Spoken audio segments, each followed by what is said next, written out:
Ito ba yung paasim na tawag doon? Puno ni. Ayan po yung alibangbang. Ginagamit po yan sa papaitan.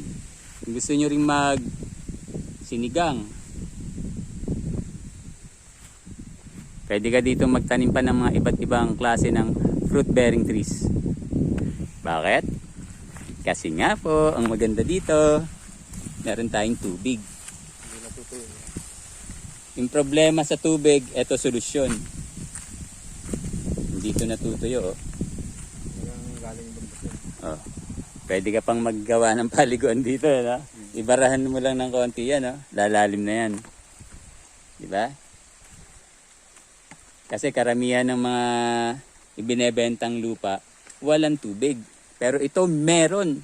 Saan ka pa?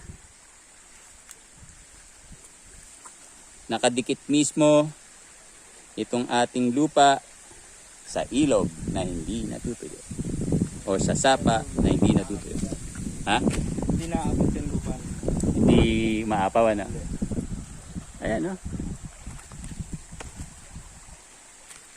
Pakaganda pare. Totoo lang. Nakaka-inlove. Oh, ang ganda. Sama yan. Pwede nilang i-develop yan. Yung Oo. gilid ng ilog na yan.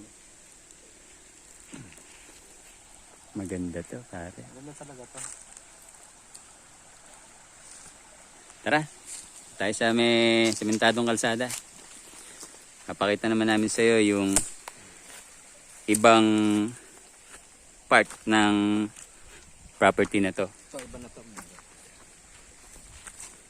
Ayan po, naglalakad na po ang inyong mga abang lingkod para po ipakita sa inyo na along the cemented road po talaga ang 1.8 hectares more or less na may tatlong titulo, 8,000 plus, dalawang 8,000 plus at isang 2,000.